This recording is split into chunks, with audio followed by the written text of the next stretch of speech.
만드는 언론 여긴 국민 라디오.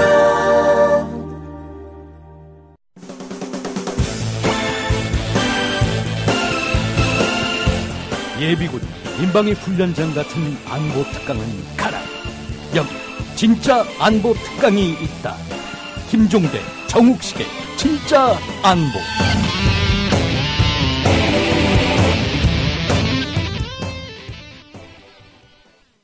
네, 김종대, 정욱식의 진짜 안보. 벌써 방송을 시작한 지 1년째가 지났습니다. 그래서 오늘 이 자리에선 이 국민TV 지하 카페에선 방송 1년째를 좀 기념하면서 우리 평소에 저희 방송을 많이 사랑해 주시고 또 많이 아껴주신 우리 애청자 여러분들을 모시고 공개 방송을 하는 자리를 마련을 했습니다. 저는 진행을 맡고 있는 평화네트워크의 정욱식이고요. 오늘도 변함없이 저의 파트너이자 안보계 슈퍼스타 우리 김종대 편장님 함께 자리하고 계십니다. 우리 편장님, 방송 1년째를 맞이하는 이 공개 방송에 대해서 좀 소감이 어떠신가요? 아니, 같은 편끼리 그런 걸 물어보고 그럽니까? 다 아시면서. 예, 하여간, 과분한 사랑 받았습니다. 지난 1년간이 저에겐 너무 행복한 시간이었고, 항상 스튜디오에서 전파로만 만나던 분들을 이렇게 직접 뵐 수 있다는 건 저한테 큰 기쁨입니다. 여러분들 얼굴에 아주 화기가 넘쳐요.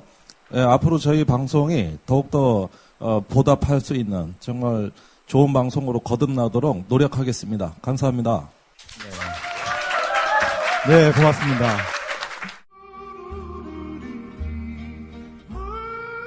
저희는 경남 하동에서 무화과를 생산하는 기농 1년차 새내기 농부 해그림, 달그림입니다. 무화과 드셔보셨어요? 클레오파트라가 좋아했다는 무화과. 꽃을 품은 과일 무화과를 한번 드셔보세요. 우리 농장 무화과는요, 시설하우스에서 상자에 재배하기 때문에 무척 깨끗한 환경에서 자랐고요. 농약, 촉진제 전혀 사용하지 않았습니다. 안심하고 껍질째 드셔도 좋습니다. 다양한 유기비료를 먹고 자라서 맛이 부드럽고 향이 굉장히 좋습니다. 저는 아침마다 무화과 따면서 몇 개씩 먹었더니 악성 변비가 없어졌네요. 구매 방법은요, 전화 010-8866-9596, 8866-9596 이고요. 네이버에서는요, 무화과 사계절 농장을 검색하시면 저희 농장 블로그에 들어오실 수 있습니다. 무화과 사계절 농장, 정성껏 배송해드리겠습니다. 나이 들면서 몸에 좋다는 거 하나씩은 드시죠? 저는 새싹당 콩차를 얼마 전부터 먹습니다. 바로 2가지 성분 때문인데요. 그건 바로 새싹당 콩에 들어있는 다량의 레스베라트롤과 아스파라긴산입니다. 레스베라트롤은 심장질환 예방, 세포노화 방지, 각종 암의 개시, 촉진, 진행, 전 단계를 차단하는 화학적 암 예방 효능이 있음이 세계의 석학에 의해 네이처지와 사이언스지에 기재됐죠. 그리고 아스파라긴산이 콩나물의 10배 가까이 들어있어 술자리 좋아하는 제겐 필수 보충 성분이기 때문입니다. 2가지 성분 때문일까요?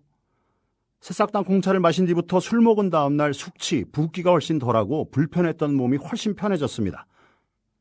그리고 저만의 부작용인지 아침에 그게 우뚝 그리고 중요한 건 맛도 좋습니다. 속상한 일 많은 요즘 이런 때일수록 몸 생각하셔야죠. 술꾼에겐 필수, 속상한 당신의 몸엔 새싹당 콩차. 구입문의 070-8635-1288, 070-8635-1288. 홈페이지는 한글전창걸.com으로 찾아오세요. 오늘 특집 방송의 주제는 사람 중심의 군대 어떻게 만들 것인가. 요즘 이 대한민국 사람 너도 나도 없이 이 군대 얘기가 아주 큰 화제가 되고 있습니다. 이게 좋은 얘기들이 많이 나오면 좋을 텐데, 이 곳곳에서 각종 사건, 사고가 발생하면서, 남자는 물론이고, 이제 이 여성분들도 굉장히 군대 얘기를 많이 하고 계세요. 그래서 정말 이 사람 중심의, 사람 사는 군대를 만들기 위해서 우리가 어떤 노력을 해야 될지, 이런 주제를 가지고 오늘 말씀을 나눌 텐데요. 그래서 오늘 3분의 전문가를 모셨습니다. 제가 한 분 한 분 소개해 드릴 때마다 힘찬 박수로 좀 환영해 주시면 좋겠습니다. 벌써 우리 진짜 안보의 단골 손님이 되셨어요.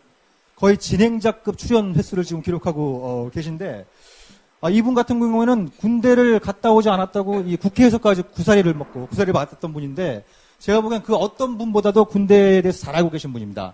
우리 군인권센터의 임태원 소장님 소개해 드리겠습니다. 네, 반갑습니다. 제가 구사리 먹지는 않고요.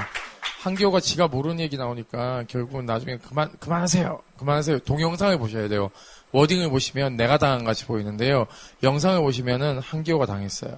네.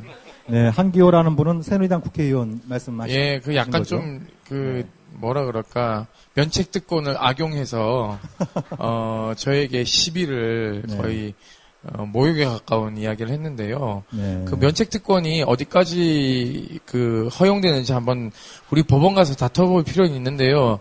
우리 대법원 한 꼬라지 봐서는 뭐 그냥 한기호가 면책특권이다 이렇게 나갈 것 같아요. 스스로 헌법을 부정하는 막 그런 짓거리를 지금 하고 있지 네. 않습니까? 예. 우리 임태호 선생님 오늘 이 방송에서 면책특권 드릴 테니까 하시고 싶은 말씀 다 하십시오. 면책특권이 안 될 것 네. 같은데요. 네, 그리고 우리 김종대 편집장 옆에 앉아 계신 분, 우리 최광욱 변호사이신데요. 제가 얼마 전에 정봉주의 전국군가요? 그 방송을 듣다 보니까 국민 구라의 반열에 올라섰다고 그런 말씀을 우리 정봉주 형께서 하시더라고요. 그래서 우리 최 변호사님께서 그 말씀에 동의하시는지 그 별명을 얻게 된 뭐 배경이나 이런 것도 좀 말씀해 주시죠. 일단 인사드리겠습니다. 최강욱입니다. 고맙습니다. 1주년을 축하드리고요. 합이 참 잘 맞으시네요. 관중들이 저는 한 5만 명 오실 줄 알았는데 오늘 한 3만 명밖에 안 오셨는데도 거의 10만 명 목소리가 막 나는데 대단하십니다. 예, 역시 국민구라다운 말씀 해주셨습니다. 예, 감사드리고요. 그리고 우리 가운데 앉아 계신 분은 우리 건국대 법학대학원의 이재성 교수님이십니다. 큰 박수 좀 부탁드리겠습니다. 사실 지금 우리 이재성 교수님께서 많은 발표를 하셨습니다만 이런 자리는 오늘 처음이시랍니다. 그래서 다른 분들은 다들 그 책상 앞에 핸드폰이 올려져 있는데 우리 이재성 교수님만 지금 책상 앞에 많은 자료를 갖고 오시는데요. 예. 말씀하시다가 자료에 늪에 빠지시면 결코 안 됩니다. 예. 제 가방끈 표시를 좀 냈습니다. 어쨌든. 그래도 또 표로 얘기해야 될 게 좀 있어서 좀 그때 활용하도록 하겠습니다. 네. 어쨌든 반갑습니다. 네, 우리 교수님 감사 말씀드리고요. 오늘도 변함없이 군대 관련된 뉴스들이 좀 많이 나오는 것 같아요. 먼저 우리 김종대 편집장님하고 우리 임태호 선생님이 상군사령부 그게 보통법원인가요? 예. 보통군사법원에서 있었던 이제 윤모일병 구타 사망 사건. 예, 거기 지금 공판을 지금 보고 오셨죠? 네, 오늘 그 말씀부터 좀 풀어주시죠. 오늘 재판장 이제 분위기나. 살인죄로 공소장 변경을 했고 법원이 28사단 보통군사법원에서 이제 관할이 이전돼서 오늘 첫 공판이 열렸어요. 그래서 공판 들어가기 앞서서 거기 군인하고 제가 좀 오늘 몸싸움을 했습니다. 군무원하고요. 몸싸움 이유는 위병소에서 저희가 버스가 이제 서서 이렇게 그쪽의 안내에 따라서 위병소를 통과해 들어갔는데 갑자기 어느 중령이 나타나더니 여기서 내리시면 안 되는데요 이러더라고요. 그래서 역시 우리 군대는 정말 무전기를 갖고 있는데도 서로 커뮤니케이션이 안 되는구나. 딱 드는 생각이 전쟁남이 얘네들은 다 죽겠다 이런 생각밖에 안 들었어요. 그래서 모르겠고요. 우리는 안내해서 들어왔습니다. 그리고 다 내리세요 해가지고 다 갔어요. 군사법원 앞에 갔더니 저기서 원래는 표차를 교환하셔야 되는데 저기 가져오라고 했으니까 여기서 표차를 교환하시고 들어가면 됩니다라고 어느 여군 대위께서 안내를 하셨어요. 그래서 네 하고 이제 착하게 기다렸어요. 제가 언론도 많이 와 있고 그러니까는 좀 착하게 보여야 되잖아요. 그래서 착한 척하고 있는데 갑자기 어디서 저도 배가 나왔지만 배 나온 대령이 한 명이 딱 나타나더니 되게 언성을 높이면서 교회 나가서 표차 바꿔야 되는데 여기 지금 왜 들어왔냐고 그러면서 가라는 거예요. 그래서 제가 언성 낮추세요라고 하고 좀 착한 모드를 좀 하다가 이게 인내심의 한계를 느끼고 누구세요? 이랬어요, 제가. 그랬더니 자기가 무슨 계획 안전 과장이래요. 그래서 그런데요. 그랬더니 여기는 보안 규정상 이렇게 출입증 없이 못 들어옵니다. 그래서 저는요 위병소에 들어가라고 들어갔어요. 저보고 왜 그러세요? 제가 바리케이트 뚫고 들어왔습니까? 그랬더니 그건 모르겠고 다시 나가라는 식으로 얘기를 하는 거예요. 그래서 제가 거기서 대판 붙었죠. 그랬더니 또 군무원 한 명이 나타나가지고요. 규정상 그러니까 이걸 써라. 그러면 나는 못 쓰겠다. 군사법원법 규정 갖고 와라. 그러고는 이제 옥신각신 싸웠습니다. 거기서. 그래서 난 들어가겠다. 그러고 이제 들어가니까 현관문을 잠그고 난리, 법대로 하자고, 난 군사법원법 방청 권한이 있으니까 들어가겠다 하니까는 내가 법이다 이러면서는 또 막 그러더라고요. 그래서 짐은 국가다라는 이유예요. 오늘 최고의 제가 망언을 들었습니다, 거기서. 그래서 한 30분간 실갱이에서 법정이 난 휴정됐는지 몰랐는데 법정이 휴정됐더라고요. 하도 싸워서 전 먼저 들어갔는데. 아니, 문이, 그러니까 나만 의의를 안 지키시고 먼저 들어갔단 말이에요. 아니, 유족들은 밖에 싸우고 있는데 편집장님, 근데 들어가서 이제 상황을 보시는 분도 계셔야 되니까. 임 소장님, 군대 안 갔다 왔죠? 예. 그런 것 같아요. 말하는 거 보니까. 예. 얘기하세요. 뭐 갑자기 한기호 의원이 나타난 것 같아서 분신이. 아니, 말씀해보세요. 안에 들어갔더니 왜 그게 휴정이 된 거예요? 아니, 밖에 소란이 진정될 때까지 휴정한다 그래가지고, 한 30분 이상, 거의 30분 가까이, 다시 정돈을 해가지고, 오히려 다들 들어오시고 충분히 준비 기간을 가지고 재판이 진행이 되니까, 훨씬 더 긴장도도 있고 좋았다고 생각합니다. 거의 유족께서, 늦게 시작하는 바람에 시간을 맞출 수 있었어요. 시작하고 얼마 안 했으니까 들어오시더라고요. 그러니까 빨리 시작했으면 오히려 상당히 좀 실망이 크셨을 건데 아마 이거는 임 소장의 계산된 행동이 아니었겠느냐. 저는 그렇게 추정을 합니다. 아니, 오늘 기사가 이렇게 나왔어요. 3군 사령부는 이 사건 재판에 쏠린 국민의 관심을 고려해 부대 내 법정에서 열리는 재판임에도 일반인의 방청을 허가하고 이런 얘기를 합니다. 최 변호사님. 아주 그냥 군사법원은요, 일반인들이 못 들어가는 것처럼 지금 얘기를 하고 있어요. 그게 맞나요? 저는 잘 모르시겠지만 제가 여기서 유일한 예비역 소령인데요. 이게 막 병역 거부자하고 군사기밀보호법 위반 전과자하고 같이 앉아있는 사실 자체가 굉장히 불안합니다, 지금. 자기들이 무슨 군사법원을 알면 얼마나 안다고 무슨 군사법원이 그렇게 공개를 안 했다고 화를 내고. 내가 그래도 법정 최 변호사님보다 많이 가봤어요. 그러니까 제가 알기로도 대령한 사람이 나와서 어떻게 좀 진급해보려고 열심히 사는데 그걸 그렇게 격려를 못 해줄 망정. 그러면 안 되죠. 그게 변호사님 참 마음이 넓으신 분입니다. 오늘 이 토크쇼에 또 악역을 또 직접 또 자임해 주셔가지고 오늘 방송이 굉장히 흥미진진할 것 같은데요. 아니 잠깐만 감옥은 안 가봤잖아요. 감옥. 저는 감옥 자주 가봤죠. 아니 그거 깜빵살이 안 해봤잖아요. 유치장 감찰을 하는 사람이에요. 저는 원래. 저렇게 얘기하면 안 되지. 수감생활을 해봐야죠. 나중에 한번 두 분을 따로 모시고 군대보다 감옥이 더 안전해요. 자 그러면은 오늘 언론 보도 보니까 군 검찰 쪽에서 당초 과실치사였나요? 과실치사에서 살인죄로, 상해치사. 그렇죠. 죄송합니다. 상해치사에서 살인죄로 이제 공소장을 변경하고 변경된 공소장으로 이제 첫 공판이 열린 그런 오늘 날이었는데요. 그런 살인죄 적용 이런 부분들 관련해서 변호원 측이나 가해자 측 또 혹은 이제 피해자 측 가족들의 반응 이런 부분들도 좀 종합적으로 한번 스케치를 좀 해주시죠. 우리 편집장님께서 해주시죠. 역시 이제 원래 28사단에서 재판이 진행 중에 있었습니다. 상당 부분 진행이 되다가 갑자기 이제 군인권센터에서 이것을 전면적으로 사회 문제화하면서 국방부 장관이 이걸 상군사령부로 관할법원을 바꿔버렸지 않습니까? 그러다 보니까 재판의 어떤 맥이 조금 끊겨가지고 검찰 측에서 공소장 변경을 했습니다만은 촉박한 시일과 여러 가지 담당 법무관의 교체로 인해가지고 다소 좀 어수선하다는 느낌을 지울 수가 없었고요. 그런 점에서 이제 여러 가지 증거 제출이라든가 또 그것에 대한 실효성 여부가 결국은 군 당국이 한 입으로 두 말을 하는 격이 돼버렸거든요. 언제는 상해치사라고 하다, 이번엔 살인죄라고 하다가. 이러니까 자가당착이랄까? 자기 모순이 다소 좀 드러나는 측면이 있었다고 봅니다. 그런 만큼 앞으로 재판에서 이 재판은 살인죄 적용 여부를 두고 치열한 공방이 예상이 된다.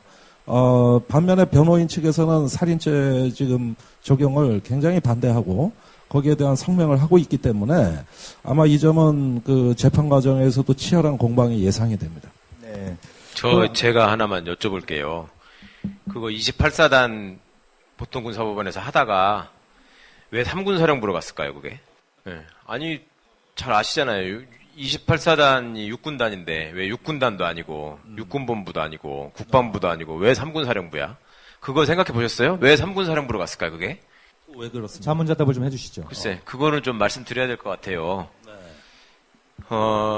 지금 우리 김종대 소장님께서 그거 살인죄에 대한 치열한 법정 공방이 예상된다라고 말씀하셨는데 제가 보기에는 아마 치열한 법정 공방은 없을 겁니다. 왜냐하면 이미 결론을 내려놓고 지금 재판을 하는 것 같아요. 제가 보기에는. 그리고 제가 법무관 생활을 좀 오래 했었지만 그런 식으로 관할을 옮겨가지고 재판부 새로 구성해서 재판하는 건 처음 봤습니다. 앞으로도 없을 겁니다, 아마. 그거는 지금 이게 뭐 하는 플레이냐면 쉽게 말해서 서로 지금 이거 폭탄 돌리기 하고 있는 겁니다. 그러니까 맨 처음에 이런 문제가 이제 제기됐을 때 이 사람들이 얘기하기를 국회에 나와서 육군 법무실장이 답변하면서 살인죄는 아닌 것 같은데 국민 여론이 그렇다면 한번 검토해 보겠습니다. 이렇게 얘기를 했죠. 명색이 법률 전문가라서 지금 법무실장의 지위에 있는 사람이 그렇게 얘기를 합니다. 그거는 이미 이제 법대로 하지 않겠다라는 얘기죠. 그렇죠? 여론의 추이를 봐서 여론이 심각해지면 살인죄로 하고 그렇지 않으면은 계속 그렇게 가고 그 다음에 또 무슨 얘기 했었습니까? 국방부 검찰단에서 재수사를 하는 방안이 있다라고 얘기했잖아요. 그러다가 갑자기 이거를 3군 사령부로 넘겼단 말입니다. 군대에서는요, 무슨 일이 하나 벌어지면 이번 사건에서도 원래 이 축소 은폐 의혹이 제기될 수 있는 부분이 지휘관의 신상에 영향을 미칠까봐 걱정해가지고 그랬다는 면이 있잖아요. 그리고 현실적으로 군대 분위기가 그런 게 있죠. 군대 갔다 오신 분들 다 잘 아시겠지만. 그러니까 이 사람들이 처음에는 이제 육군 참모총장은 자기는 참모총장으로서 사단에서 벌어지는 일까지는 일일이 다 모르는데 솔직히 말해서 그리고 구타 때문에 생기는 사망선고가 한두 번 있었던 것도 아닌데 갑자기 여론이 뜨거워지니까 이 사람 되게 놀랬을 거예요. 근데 그러고 나서 이제 이 사람 생각이 야 육군에다가 자꾸 이걸 떠넘기지 말고 국방부에서 그럼 해결해봐라 라고 해서 가서 국방부 검찰단에서 해달라고 참모총장이 건의했다는 거 아니에요. 근데 안 된다고 했다는 거 아닙니까? 결국 참모총장은 내선에서 자꾸 책임을 떠미르지 말고 국방부가 나서서 그럼 한번 해결해봐라 얼마나 잘하나 보자 이런 식의 마음이 분명히 있었을 것이고 국방부는 야 우리가 바보야? 왜 우리가 여기서 해가지고 그런 부담을 지겠어. 니네가 알아서 해서 다시 보낸 거고요. 그러니까 육군 참모총장은 그러면 받아가지고 육군본부에도 보통 군사법원이 있단 말입니다. 거기서 하면 될 일인데 굳이 또 3군 사령부에다 내린 거는 나는 그거 다시 한번 똥바가지 뒤집어 쓰기 싫다. 그런 거 외에 아무것도 아닙니다. 결국 그런 것이고 지금 아까 제가 뭐 빈정거리는 투로 말씀을 드려서 죄송한데 오늘 벌어진 일도 사실은 그런 맥락이에요. 군사령부에서는 왜 우리가 이런 부담을 떠안아가지고 이렇게 수많은 외부 민간인들을 관리해야 되는 수모를 겪어야 되느냐에 대한 불만이 있을 거예요, 내부적으로. 근데 그거를 이제 우리 보병 대령은 참을 수가 없었던 것이죠. 아무리 군인권센터가 요즘 떴어도 그 버스 대절해가지고 그냥 밀고 들어오는 게 어딨냐. 에? 얼마나 답답했으면 내가 법이라고 했겠습니까? 우리 대통령도 그렇게까지는 얘기를 못 하는데. 군대가 그만큼 사실은 이 사건에 대해서 서로 내부 간에 지금 쌓여있는 어떤 문제나 그간에 잘못됐던 모순이나 이런 것들을 참 많이 보여주고 있습니다. 그러니까 요거 하나로도 설명드릴 수 있는 얘기가 이제 몇 시간분이 있죠. 예. 네, 감사합니다. 참고로 우리 최광욱 변호사님은 와고 이제 국방부 검찰단의 고등 검찰부장 출신이십니다. 그래서 군 사법체계에 대해서는 누구보다도 전문성을 갖고 계신 그런 분이시고요. 저희 이재승 교수님. 그러니까 지금 윤모일병 사건을 계기로 해서 이것이 직접적인 계기가 돼서 만들어진 게 바로 이제 병역문화혁신위원회지 않습니까? 지금 한 달 반 정도 지났나요? 우리 김종대 편집장님하고 임태훈 선생님은 거기에 이제 민간위원으로 참여하고 계신데 우리 이재승 교수님께서도 좀 밖에서 관심을 갖고 지켜보시고 계실 것 같아요. 어떻게 좀 잘 되고 있는 것 같습니까? 좀 어떤 것 같습니까? 밖에서 보시기에요. 제가 잘 되고 있다 이렇게 보기는 좀 그렇고요. 그러니까는 이게 이제 어떤 성과가 나와야 가능한 건데 사실 2004년, 5년 이때도 이미 논산훈련소 인분 사건 가지고 그게 이제 대대적으로 폭로되면서 그때도 똑같은 이야기가 있었거든요. 그리고 그 당시에도 국방부에서 스스로 또 ombudsman 얘기를 연구해가지고 도입하겠다. 그래서 많은 얘기들이 있었는데 완전히 유야무야 됐죠. 그리고 그 당시 했던 병영문화혁신 이런 것들도 조금 추진되는 듯 하다가 정권이 바뀌면서 또 유야무야됐고 그래서 사실은 뭐 기대를 잘 할 수 있는 건지는 솔직히 제가 저는 별로 기대를 안 합니다. 예. 우리 직접 지금 두 분이 참여하고 계신데 우리 임태호 선생님 어떻게 될 것 같습니까? 뭐 저도 별 기대 안 합니다. 폭탄 선언하고 나오시는 건가요? 예, 저 별 기대 안 하고요. 이미 우리 최 변호사님이 말씀하신 것처럼 상군사령부 보통군사법원은 살인죄 무죄 내릴 겁니다. 이미 다 짜고 치는 고스톱이고요. 별 기대하지 않습니다. 국방부로 이관되지 않는 것도요. 검찰단장이 난 죽어도 못 받는다. 공군 대령인데요. 못 받겠다라고 얘기를 했고요. 그거 받는 순간 이제 법무병과는 아마 완전 거의 죽을 겁니다. 왜냐하면 28사단장하고 육군단장을요 수사할 수밖에 없어요. 지금 살인죄에 대한 수사를 엉터리로 했다라는 게 입증된 건데 그럼 그 결재라인과 보고라인에 있는 사람이 그것도 제대로 못했기 때문에 저는 이거 수사해야 되는데 그거 안 하고 눈 가리고 아웅하는 건데요. 그것과 마찬가지로 병문화혁신위원회도 지금 군사법 개혁 안 할 겁니다. 군사법원을 평시에 우리 일반 법원에서 할 수 있도록 전시회만 운영하도록 절대 안 받을 겁니다. 그리고 국방온부지만 목숨을 걸고 결사항전에서 막을 겁니다. 예, 그리고 야당이 이것에 대한 별 의지가 없기 때문에요. 사실은요, 국방온부지만이나 군사법개혁, 그리고 뭐 군인권법 이것을 빼면요, 병문화혁신위원회에서는 나올 게 없어요. 쭉정이에요. 지금 현역들이요, 뭐라고 얘기하냐면, 소장님, 왜 이상한 것만 나한테 페북으로 막, 메신저 보내요. 선생님, 거기 있으면서 뭐 하세요? 왜 이상한 것만 나와요? 왜 비본질적인 걸 가지고 우리를 괴롭히십니까? 이렇게 얘기를 해요. 그러니까 이러한 이 병사들의 불만들이 있는데요. 지금 그거 전혀 모르고 뭐 이상하게 있잖아요. 예산도 배정받으려는 짓거리만 지금 하고 있는데 저는 지금 보고 있습니다. 지금 지켜보고 있고 이 꼼수를 어떻게 어떤 선에서 우리가 김정대 편집장님하고 지혜를 모아서 엿을 매길지 지금 궁리하고 있습니다. 예, 이게 병영문화혁신위원회가 이게 정말 이 제대로 된 만들 때 당시의 취지에 맞게 잘 가고 있는지는 우리가 뭐 이 국회나 언론뿐만 아니라 우리 보통 시민들 또 특히 이제 군대 자녀분들을 보내고 계시는 우리 부모님들의 이 관심과 또 이 감시 활동이 대단히 좀 중요한 것 같아요. 근데 여기서 이제 좀 짚고 넘어가야 될 게 아까 뭐 우리 유물병 그 사건도 이제 그 과정에서 많이 드러나고 있습니다만 우리 최 변호사님, 그러니까 보통 그 청취자분들이 좀 이해하기 좀 쉽게 일반적인 그 사법체계하고 군 사법체계 사이에 가장 두드러진 차이, 특히 이 군 사법체계에 가장 두드러진 문제점이 있다면 좀 어떤 것들이 좀 있는지 좀 쉽게 좀 설명을 해주시면 좋을 것 같아요. 사법권이라고 하는 것이 여러분이 초등학교 때부터 많이 들으셨겠지만 사법부의 독립, 사법권의 독립 이걸 되게 중요하게 얘기하잖아요. 그 왜 그런가요? 그러니까 인류가 좀 야만의 시대를 벗어나고 나서, 그러니까 2차 대전, 특히 2차 대전 끝난 뒤를 기점으로 해서 이제 현대 입헌주의, 법치주의 이런 것들을 이제 많이 생각하고 발전을 시키는데 거기서 가장 중요하게 생각했던 부분의 하나가 사법권의 독립이지요. 그럼 왜 그러냐면 뭔가 가장 중립적이고 독립적인 입장에서 그 판단을 해줘야 되는 데가 필요하다. 그리고 그 부분이 유일하게 지금 소위 삼권 분립을 구성하고 있는 행정권, 입법권, 사법권 중에 비민주적으로 구성되는 집단이란 말입니다. 사법부라고 하는 것은. 그죠? 선거를 통해서 구성되는 게 아니니까. 근데 거기다가 그 역할을 맡긴 이유는 뭐냐면 그냥 모든 것을 다 선거에 의해서 해결을 하게 되면 다수의 지배만이 횡행하게 된다. 그러니까 사법부를 원래 독립시켜서 별도로 만든 그리고 선출하지 않은 권력을 부여한 이유는 소수자와 약자의 인권을 중심에 놓고 생각하라. 너네들이 있어야지만 그걸 지켜낼 수 있다라는 그런 사명을 부여한 것도 상당히 강합니다. 그리고 그것을 제대로 이행해내기 위해서는 힘 있는 쪽, 다수의 눈치를 보지 말고 정말 법과 양심에 따라서 기준을 가지고 판단해라 이런 것이죠. 그래서 지금 우리 대통령도 대법원장을 임명하는 것 외에는 사법부의 구성이나 그 활동에 대해서 관여할 수가 없게 돼 있죠. 법률적으로. 그런데 군대는 말입니다. 군사법원이 국방부 안에 소속돼 있습니다. 그러니까 군사법원장이 국방부 장관의 부하인 겁니다. 그러니까 법원이 행정부 안에 복속돼 있죠.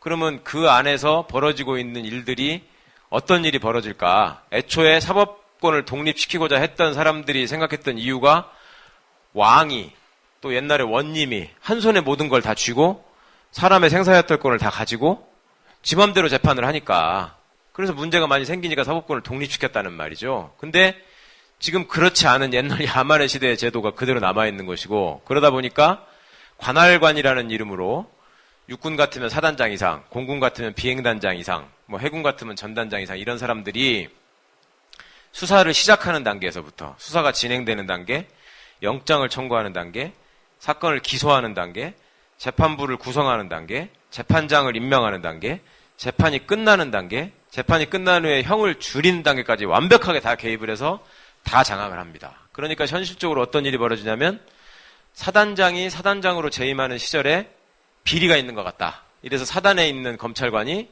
사단장을 수사하겠다라고 생각을 하려면 지금 제도적으로 어떻게 해야 되냐면 그 사건을 수사하겠다는 보고를 사단장한테 해가지고 결재를 받아야 됩니다.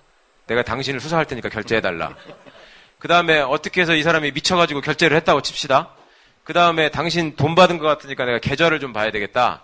압수수색 영장을 청구해야 되는데 법원에다가 그거를 청구해야 되겠다. 사단장한테 가서 결재받아야 됩니다. 그 다음에 어떻게 해서 내가 제보를 받았는데 보니까 뇌물을 엄청 받았더라. 이제 사단장을 구속해야 되겠다. 영장을 청구하러 갈 때 사단장한테 결재받아야 됩니다. 자, 구속이 어떻게 해서 또 이상한 절차를 통해서 구속이 됐습니다. 구속을 했으니까 이거 재판에 회부해야 되겠다. 기소하려면 사단장한테 가서 결재받아야 됩니다.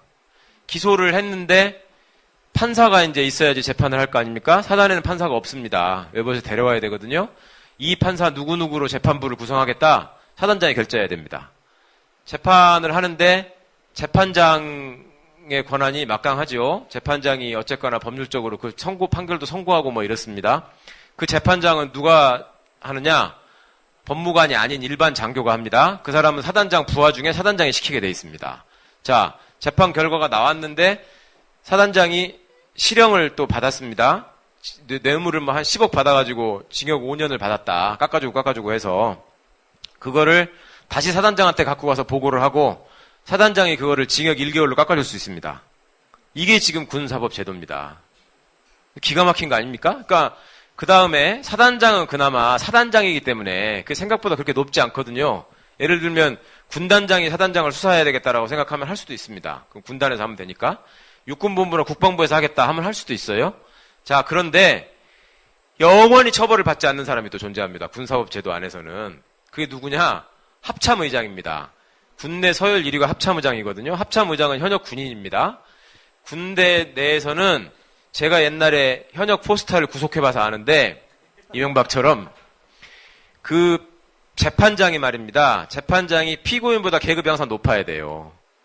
응? 그러면 옛날에 제가 구속했던 포스터는 한미연합사 부사령관이었는데 이 사람은 육사 출신이라서 이게 군인들의 서열을 따지는 게 있거든요. 누가 먼저 진급했느냐, 진급한 날짜로 따지고, 그러니까 계급이 같을 때는. 그 다음에 그 진급한 날짜도 똑같을 때는 그 전 진급을 누가 먼저 했느냐 이런 걸로 따지는 거예요. 그때 따져보니까 딱 한 명 있었어요. 재판장을 할 수 있는 사람이. 육사를 나오지 않은 갑종 출신의 장교. 응? 그 사람은 육사에 비해서 대령은 빨리 되지만 장군 될 때부터는 계속 밀려서 되거든. 그러니까 따지고 들어가 보니까 이 사람이 뭐 대령인가 준장 때 한 달인가 먼저 된 거야. 그래서 그 사람이 겨우 재판장을 할 수 있었거든요. 합참의장은 말입니다. 합참의장은 자기가 전역을 안 하겠다고 버티면 재판을 할 수가 없습니다. 아예 재판부가 구성이 안 돼요. 세상에 이런 제도 보셨습니까? 그러니까 생기는 일이 뭐냐면 군대는 외부에서 국가인권위원회가 어떤 인권침해 사례에 대해서 늘 조사해서 권고를 한다. 감사원이 군내의 어떤 비리나 부조리를 적발해가지고 감사원이 어떤 시정조치를 내리고 그 다음에 징계 요구를 하더라도 전혀 그걸 듣지 않습니다. 자, 군 사이버 사령부가 댓글 공작을 했다. 이거 수사해가지고 기소 한 해 만에 하는데 아직까지 그거 제대로 기소해가지고 재판했다는 소리 들어보셨습니까? 그 왜 그럴까요? 본인이 다 재판권을 갖고 있기 때문에 응? 결국은 그렇게 해서 문제가 돼가지고 처벌은 자기가 하는 거예요.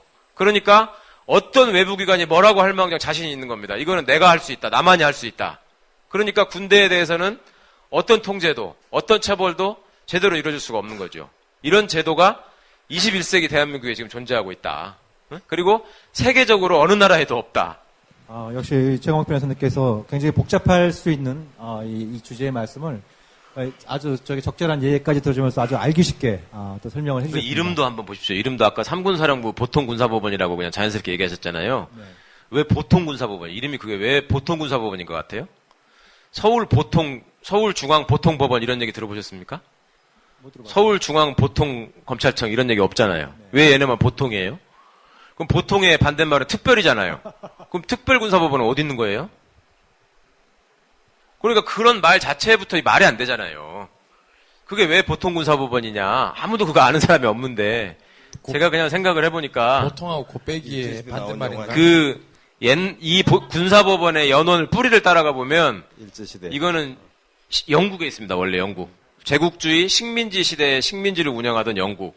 응? 군사법원은 왜 필요했냐면 군대가 있으면 반드시 군사법원이 있어야 되는 게 아닙니다. 원래. 왜 그러냐면 제국주의 시절에 식민지를 운영하려면 자기 군대를 파견하잖아요. 거기에. 그럼 영국이 인도를 경영하는데 거기 영국의 장교들이 가가지고 인도를 장악하고서 경영을 한단 말입니다. 근데 그 사람들이 인도 사람들한테 무슨 잘못을 하면 일정 부분의 자치권이 인도에 있었단 말이에요. 거기서 재판을 받게 하면 안 될 거 아니에요.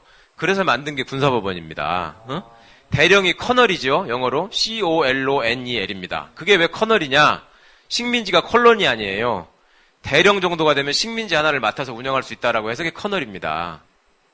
그러니까 우리 영미법계의 원칙은 보통법, 커먼로라 그래가지고 그 커먼로라고 하는 것이 일반적으로 사람들이 통용되는 인정하는 법리, 관행에 기초한 법리를 가지고 커먼로라고 하거든요. 거기서 비롯돼가지고 커먼로가 적용되는 법원이 식민지에서도 운영돼야 된다. 우리의 주권 아래서 운영돼야 된다라고 해서 그때부터 아마 쓴 말이 아닌가 싶습니다. 제가 추측하건대는. 근데 우리나라는 영미법계 국가도 아니고 식민지를 어디 가서 경영하는 것도 아니고 그냥 이름만 보통군사법원인데 그것도 옛날에는 보통군법회의였어요. 보통군사법원인데 이 말씀이 길어져서 죄송합니다. 제가 이거 전문 분야라서 하도 한심한 얘기를 하다 보니까 우리나라에 군사법원이 몇 개 있는 줄 아세요? 지금 군사법원이 그나마 존재하는 이유가 있고 하려면은 미군밖에 없습니다. 이유가. 그렇죠? 미군은 세계 각지에서 지금도 전쟁을 수행하고 있으니까 사실상 식민지를 경영하고 있잖아요. 제국주의 국가로서의 모습이 있고. 그러면 미군이 군사법원이 몇 개 있는 줄 아십니까? 미군이? 주한미군 말씀하시는 건가요? 아니요. 전체 미군. 미군 전체에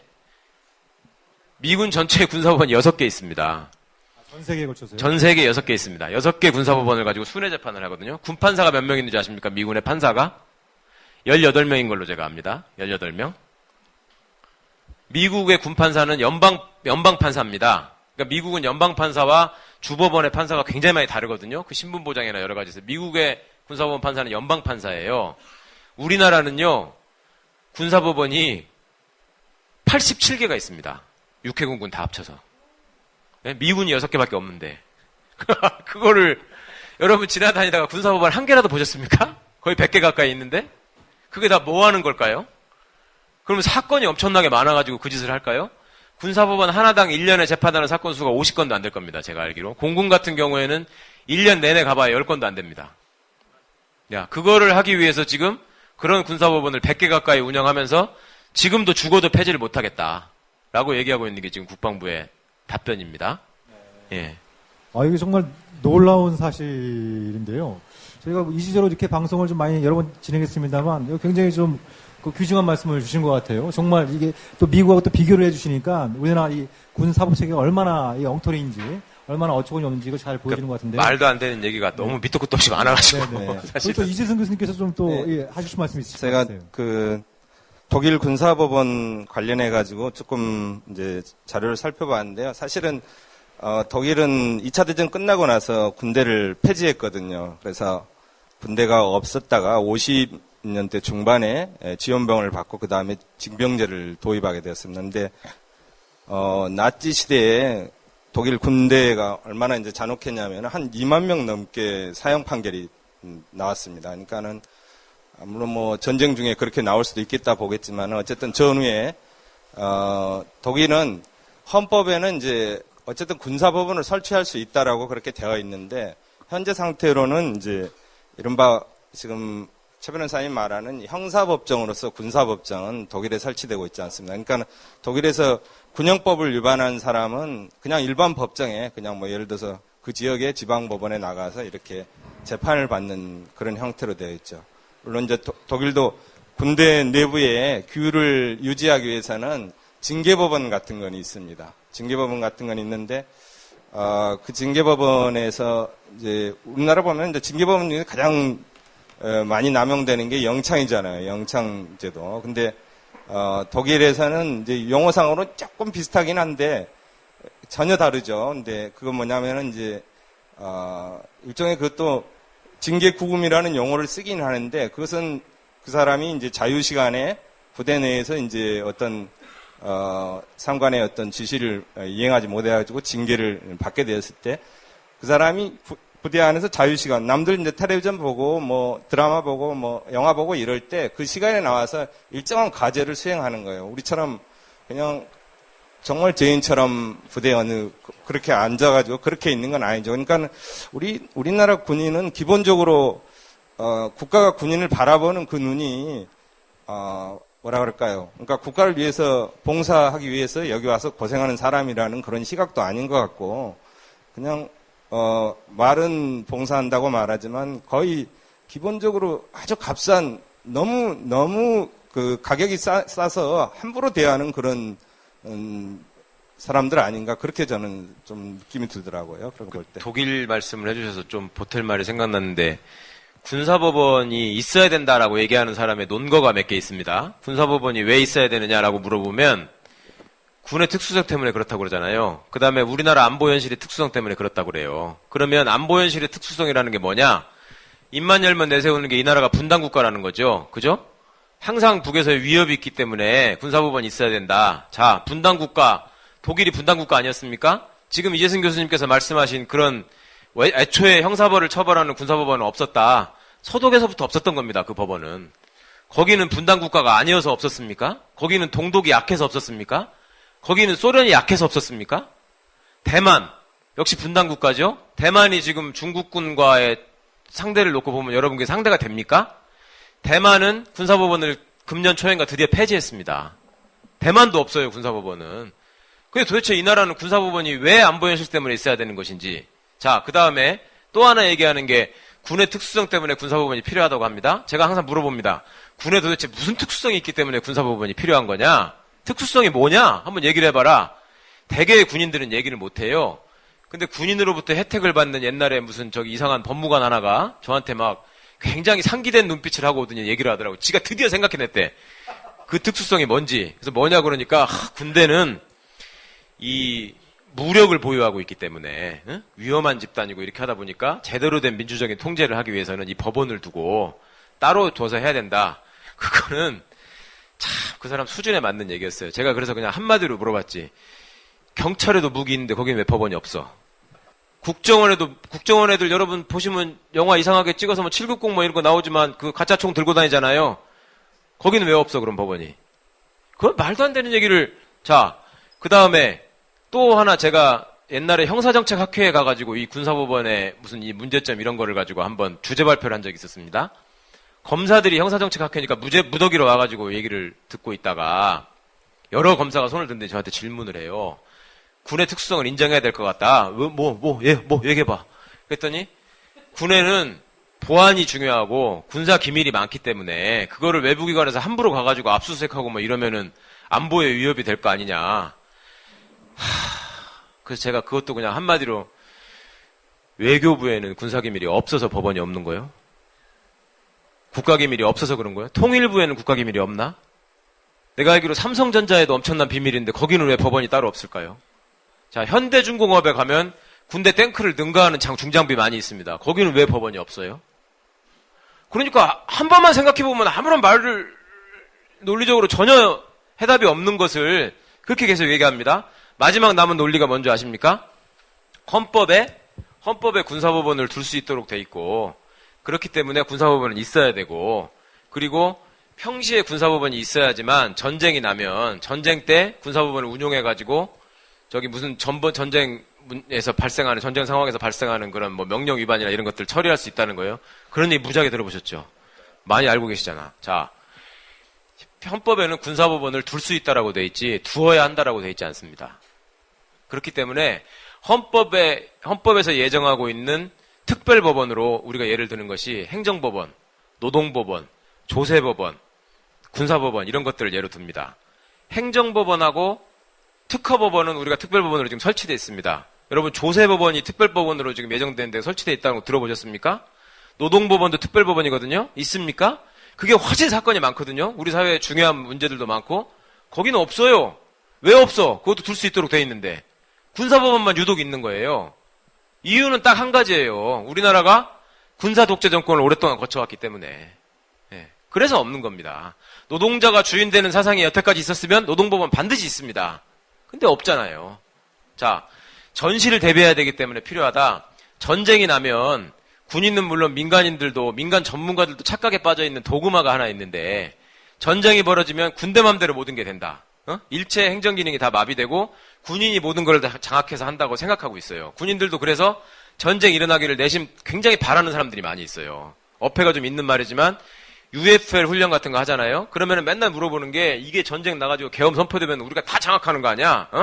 그래서 경찰서장 이 새끼 오라 그래? 막 이런 꼴값을 떨어요. 헌병대장 이런 것들이 나서가지고. 아니, 경찰서장만 오라 그러지 않고 여기 있는 사람들 예비검색으로 다 잡혀가고. 그러면서 자, 근데 우리나라에 통합방위법이라는 게 있습니다. 계엄시를 대비해가지고 어떻게 이제 저기 할 것이냐를 정해진 게 있는데 그 법의 원칙은 뭐냐면 행정기능이 살아있으면 그 조직이 그대로 그 기능을 수행하는 겁니다. 그러니까 저 전쟁은 강원도에서 벌어지고 있는데 제주도에 있는 면사무소까지 일을 안 하고 면 직원들이 다 도망갈 이유는 없는 거예요. 거기까지 가가지고 무슨 해군 중사가 면사무소를 장악하고 행정을 통제해야 될 이유는 없는 거예요. 그렇지 않습니까? 거기서 다 하고 있는데 그래서 을지 포커스 훈련할 때는 그 공무원들도 민방위복 입고 가가지고 그렇게 어중간하게 앉아있는 겁니다. 뭘 하는지도 잘 모르면서. 그래서 그런 거거든요. 우리나라에 법원이 그렇게 없습니까? 지금 강원도에 제일 꼴짝이라고 하는 게 인제원통이었거든요. 요즘 시군법원 때문에 다 있습니다. 법원들이. 군대보다 더 오지에도 법원들이 다 있어요. 그 법원이 그냥 재판하면 되는 겁니다. 그리고 군대에서 전쟁이 벌어지면 막 엄청나게 이상한 범죄가 생깁니까? 전혀 그렇지 않습니다. 제가 얼마 전에 무슨 팟캐스트를 듣다 깜짝 놀랐는데 군대 갔다 온 사람들이 당연한 걸 여기 계시는 분들도 지금 아마 그렇게 생각하고 계시는 거 있을 거예요. 두 분 선생님들은 어떻게 알고 계시는지 모르겠는데 군대 가면은 왜 견장단 사람들 있잖아요. 지휘자와 지휘관, 병력을 통솔해야 되는 사람들. 그 사람들은 왜 이걸 견장을 다느냐라고 물어보면 항상 뿌듯하게 딱 얘기하는 게 뭐냐면 전시에 말이야. 이걸 단 사람들은 즉결 처분권이 있어요. 그래가지고 전쟁에서 전선에서 벌어졌는데 발포 명령에 응하지 않고 뒤로 자꾸 꽁무니를 뺀다거나 거기서 도망가는 사람은 바로 쏴 죽여버릴 수 있는 거야. 그래서 이 견장이 신성한 거고 위대한 거야. 라는 얘기들을 지금도 합니다. 지금도. 그렇게 알고 계시지 않아요? 지금? 견장을 모르는 분도 계세요. 아니야. 군대 갔다 오신 분들은 다 알아요. 아니라 여성분들 많이 와 계시니까. 여기 녹색으로 된. 아니, 여성분들이라고 너무 무시하지 마. 지금. 그러니까 설명을 해주라고, 설명을. 국군 통수권자도 지금 우리 임태훈 소장처럼 군대를 안 갔다 오신 분이 하고 있는데. 그러니까 그 군에 가면은 여기 어깨에다가 계급장을 다는 경우가 있고, 이제 큰 외부에다가 입는 옷에는, 내부에다가 있는 전투복에다가는 여기다가 견장을 다는데, 견장은 아무나 다는 게 아니라, 거기 이제 지휘자 내지는 지휘관, 자기 부하가 있는 사람 여기다 초록색 표시를 합니다. 분대장, 소대장 뭐 이런 거 들어보셨죠? 그런 장자가 들어가는 사람들은. 그렇게 늘 얘기를 하고 있어요. 아니 세상에 지 말 안 듣는다고 바로 쏴 죽여버리는 게 어딨어. 그거 상식적으로 말이 안 되잖아요. 그래서 제가 군대 가서 그런 무슨 군사 훈련이 있을 때마다 법무관이 교육해야 되는 시간이 있어요. 그때 갈 때마다 가서 그 얘기를 합니다. 이거 말이 안 되는 소리다. 그 얘기가 어디서 나왔냐? 근원을 따져보면 이유는 있어요. 옛날에 6.25 전쟁이 처음 발발했는데 최병덕이라는 사람이 육군 참모총장이었습니다. 이 사람이 처음에 우리나라가 제대로 된 군대를 안 갖고 있었잖아요. 그래서 전력도 밀리고 전투력도 밀리고 하니까 계속 쭉 빠졌지 않습니까? 그러니까 사람들을 막 강제로 끌어다가 급조한 병력을 가지고 지금 대충 방어선이라고 쳐놨잖아요. 그러니까 이 사람들이 자꾸 도망갈 거 아닙니까? 그러니까 거기서 도망치는 사람은 쏴 죽여도 된다. 이런 직결 처분에 관한 지침을 하달을 합니다. 참모총장 일반 명령으로. 그랬는데 나중에 유엔군이 참전을 하게 됐잖아요. 와서 보니까 막 한국군이 자기 부하를 쏴 죽이는 거야. 그래서 야 이거 너네 뭐 하는 거냐. 그러니까 우리 총장님이 쏴 죽이라 그랬다. 에? 그래가지고 야 세상 천지에 우리가 2차 대전을 치렀지만 이런 법은 없는 거다. 그래가지고 연합군 미군 측에서 강력하게 항의해서 그거를 바로 취소하는 명령이 내려갔습니다. 불과 6개월 정도 만에. 근데 권한을 뺏는 일은 싹 없애버리고 애초에 그렇게 있었다라는 얘기만 남아가지고 50년, 60년이 지난 지금까지도 견장을 단 사람은 쏴주기도 된다라는 얘기를 지금도 군대가 있는 사람이 얘기를 하는 겁니다. 그리고 그렇게 믿고 있어요. 그리고 아니, 심지어 정말 심각한 병사들도 문제 그래 아닙니까, 생각하고 있어요. 그래서 더 기가 막히는 거는 군대에서 야 이렇게 하고 당신들의 선배인 옛날 참모총장이 이렇게 얘기를 했는데 이렇게 문제가 돼서 이게 국제적으로 망신을 사는 전쟁 범죄다 이거는. 그러니까 절대 그런 얘기를 어디 가서 하면 안 된다. 정말 나라 망신이다. 이거 얘기를 하면은 뭐라 그러는지 알아요? 별 하나 둘 이렇게 산 사람들이 참 저래서 법무관들은 말이야 한가한 소리를 아니 그러면 법무참모님 이거 한번 생각해봐. 요 앞에서 그러면은 저기 내가 돌격 앞으로를 했는데 그거 안 나가고 총 가지고 뒤로 빠지는 애가 있는데 거기서 그러면 나는 헌병대에다 전화해가지고 여기 말 안 듣는 놈 있으니까 잡아가세요. 그리고 검찰관님 이거 빨리 체포하세요. 이렇게 얘기하면서 전쟁해야 되나? 군대를 법정 가지고 합니까? 전쟁을 법정 가지고 합니까? 이런 식으로 얘기를 해요. 실제로 법정 갖고 전쟁을 한 사례가 있습니다.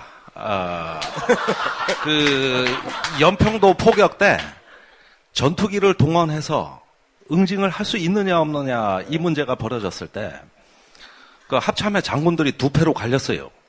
이거를 미군한테 물어보고 전투기를 동원해야 된다는 측과 그냥 우리가 자위권 차원에서 하면 된다 이렇게 해가지고 싸움이 붙었습니다. 그러는 동안에 연평도 교전이 다 끝났어요. 그 뒤로 일주일 논쟁했습니다. 해도 된다는 측하고 안 된다는 측하고. 그래서 제가 기억에도 생생한 게 지금 국방부 대변인이 뭐라고 발표했냐면은 전투기를 동원해도 되는지 안 되는지 국제법 학자한테 연구 용역을 주겠다고 발표를 합니다. 그러면은 우리는 작전권이 없잖아요. 그러면은 연평도에서 포로 쏘는 건 우리가 했는데 추후에 응징 보복을 할 수 있는 게 사실은 유엔사 정전식 교전 규칙에 있거든요. 그런데 거기에 전투기 동원은 미 7공군 사령관 통제를 받게 돼 있단 말입니다. 그런데 반면에 국제 유엔 헌장에 모든 국가는 주권으로 자위권을 행사하게 돼 있어요. 이건 동맹이고 나발이고 다 떠나서 아주 고유한 국가 주권입니다. 그러니까 유엔 헌장대로 해석하면 전투기 보내면 돼요. 아니면은 한미 동맹이 있으니까 이거는 미군하고 협의해야 됩니다. 이래가니까 미군에 질의서를 보냅니다. 합참의장 명의로. 이거 미군하고 협의 없이 한국군이 해도 되냐 마냐. 그러니까 당시 월터 샤프 한미연합사령관이 답장을 줍니다. 그건 한국 정부 고유 권한이니까 알아서 하시라고. 그러니까 그제서야 논쟁이 싹 정리돼요. 그러니까 그때는 어떻게 하냐면 빨리 국제법 학자 부르고 변호사 불러가지고 쏠까요 말까요 물어보면 됩니다. 이게 어디에 접촉되는 건지 알아야 될 거 아닙니까? 답답한 게요. 한미 이제 합동훈련 하면 사령관 미군이 돼요. 그러면 미군 사령관이 이렇게 있다가 이제 한국군도 크게 성장했으니까 오늘 부사령관께서 이 작전을 지휘하시는 걸로 하고 내가 오늘 이 시간부터 작전권을 부사령관에 넘기겠다 그러면요. 이 부사령관 한국군 장군이요. 어찌할 바를 몰라가지고요. 덜덜덜 떨고 있어요. 그러고는 그게 제가요 생각을 해봤는데요. 그거는 적절하지 않은 것 같습니다. 그러고는요 미군한테 넘깁니다. 그러니까 미군 입장에 봤을 때는 얘네들이 도대체 오합지졸에 불과하게 안 보여요. 그러니까 작전권을 줘도 자기가 어떻게 할지 몰라요. 예를 들어서 전쟁이 발생했을 때 한미 동맹군이 출동을 했어요. 사령관이 뭐 총 맞아 죽을 수도 있는 거 아닙니까? 그러면은 그 전쟁 끝나는 거예요. 부사령관이 아무것도 못 하는데. 이런 군대를 보유하고 있어요. 저는 법무참모가 군대 왜 있는 거냐면 그게 무슨 사법권을 관여하고 검찰 수사를 간섭하고 이러라고 있는 게 아니라 지금 두 분 말씀해 주신 것처럼 전시에 그런 급박한 상황에서 이게 전쟁법 위반인지 아닌지를 결정해야 될 때 전쟁법이라고 하는 거는 기본적으로 국제 인권 선언, 인권 의식에서 비롯된 얘기거든요. 그러니까 세계대전을 겪으면서 하도 참혹한 일들이 많이 생기니까 전시에도 이런 거는 하지 말자라고 해서 만들어진 게 전쟁에 관한 인권규약 그런 것들이 우리가 전쟁법이라고 하는 겁니다. 그럴 때 그 옆에서 거기는 문화재니까 폭격하면 안 된다. 저기는 그렇게 해서 무슨 소위탄 같은 걸 때리면 민간인들이 많이 사망하기 때문에 하면 안 된다. 이런 걸 하라고 법무참모가 원래 있는 겁니다. 미군의 법무참모는 그런 일을 하는 거예요. 그리고 우리나라 국방부에서 늘 얘기하는 게 미군도 군사법원을 운영하고 있고 미군도 관할관이 있기 때문에 우리도 있어야 된다 그러거든요. 아까 말씀드린 것처럼 기본적인 토양 자체가 다르기 때문에 말이 안 되는 소리긴 하지만 미국의 군사법원과 군검찰에서는요. 지휘관이 사건에 요만큼이라도 의견을 개진하거나 개입을 하면 그 절차가 전부 다 무효가 됩니다. 지휘관의 관여 자체를. 그리고 지휘관을 바로 처벌하고 당사자는 석방하게 돼 있습니다. 그런 얘기는 속 빼놓는다고. 나쁜 새끼들이에요 진짜. 사실 그 군인 복무 규율 안에 들여다봐도 전쟁법에 대한 교육을 얘기를 하고 있거든요. 물론 이제 그 병한테 필요한 건지 병보다 지휘관한테 훨씬 많이 필요한 것 같은데 되게 이제 그런 교육은 별로 없는 것 같은 느낌이 들고요. 최근에 그 포항인가 어디 군대 훈련하는 중에 포로 대항군 역할을 하는 군인이 2명이 사망하지 않았습니까? 사실은 그건 그런 식으로 포로를 실제로 다루어도 그건 전쟁법 위반이거든요. 근데 그러니까는 포로에 대한 문제뿐만 아니라 우리 군인 스스로 서로 간의 이 어떤 인간 존엄에 대한 문제가 좀 심각하게 있는 것 같다는 생각이 좀 듭니다. 그런 태도는. 그러니까 법무참모를 우리 기형적으로 운영하다 보니까 요 얘기까지만 제가 마지막으로 말씀드릴게요. 지금 무슨 문제가 생기냐면 우리 지금 3군 사령부 오늘 보통군사법원에서 재판하고 있는 그 28사단 사건 그거 여러분 뉴스 같은 거 보시면은 육군 법무실장이라고 별 하나단 친구가 나와가지고 뭐 군 검찰이 뭐 이러이러한 점을 생각해서 뭐 상해치사로 기소를 했는데 살인죄에 해당하는지 뭐 검토하겠어 어쩌고 얘기를 하죠. 그 사람이 뭐 그 자리에서 하는 일이 뭐냐면 그게 육군 참모총장의 법무참모예요. 법무실장은. 그러면 실제 육군본부에서 벌어지는 일은 어떻게 되는 거냐면 그런 중요한 사건이 일어났을 때 애초에 검찰로 송치돼서 이게 구속돼가지고 수사가 시작되면은 그거를 총장한테 가서 보고하는 사람이 그 사람이에요. 법무실장. 예? 그러니까 헌병에서 지금 이렇게 해서 사건이 왔는데 그래서 사실상 헌병에서 사건을 수사해서 총장한테 보고해가지고 이미 방향이 거의 다 결정돼 있어요. 그런데 지금 검찰로 넘어왔습니다. 영장을 언제 청구해서 언제 발부됐습니다. 이런 보고를 그 사람이 다 하는 겁니다. 그 친구가 다 해요. 그런데 그러고 나서 나중에 기소를 해야 될 거 아니에요. 재판을 회부한다고. 근데 기소하면서 지금 죄명이 뭐냐 이런 거 가지고 지금 문제가 됐었잖아요. 그거를 보고한 사람이 그 사람이에요. 법무실장이 보고합니다. 그러면 그 다음에 이제 기소한 후에 재판을 어떻게 할 것이냐를 가지고 또 논의가 있어야 될 거 아니에요. 재판에 관련한 보고를 걔가 또 해요. 가서 총장한테. 예? 그 다음에 재판이 끝나면은 그 죄를 뭐를 정했고 죄명이 뭐가 돼 있어서 형이 얼마가 나왔다. 그 보고를 걔가 또 합니다. 총장한테 가서.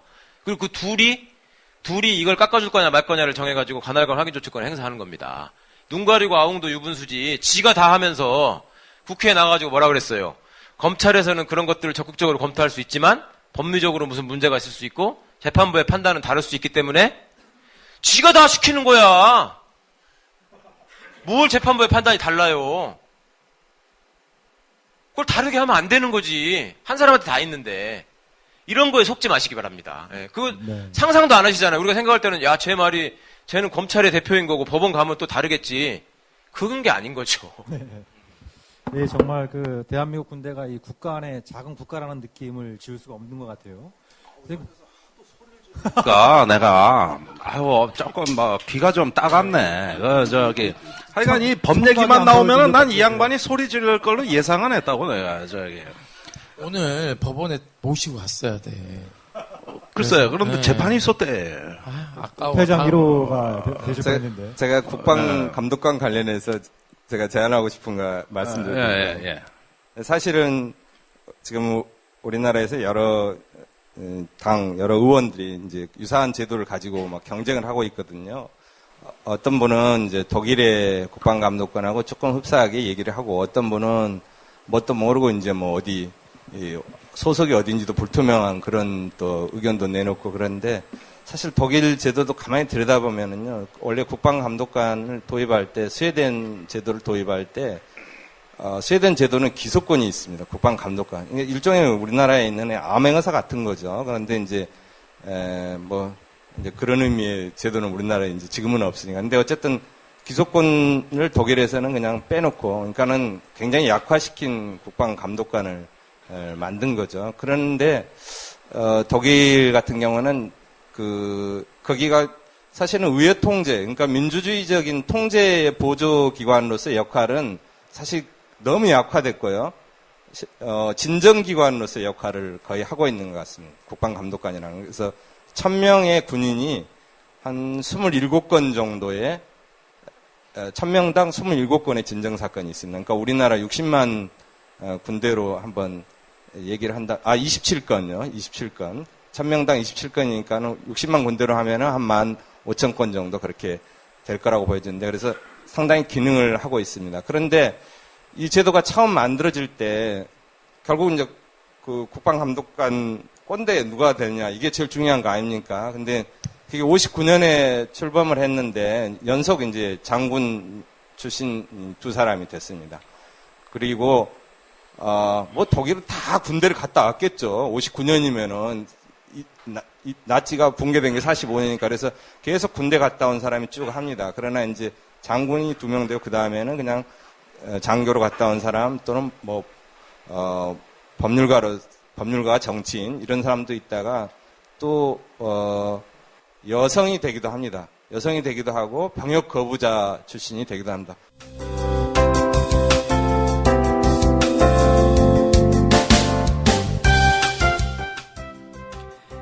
지금 여러분께서는 김종대 정욱식의 진짜안보 1주년 공개 방송을 듣고 계십니다. 잠시 후 2부가 계속됩니다.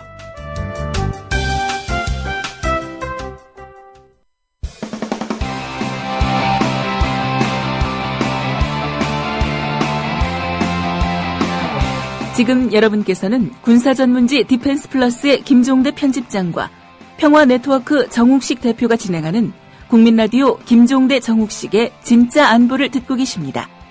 이 방송은 매주 수요일 낮 4시부터 5시 반까지 국민라디오를 통해 가장 먼저 청취하실 수 있고 팟캐스트 포털 팟빵에서 다시 들으실 수 있습니다.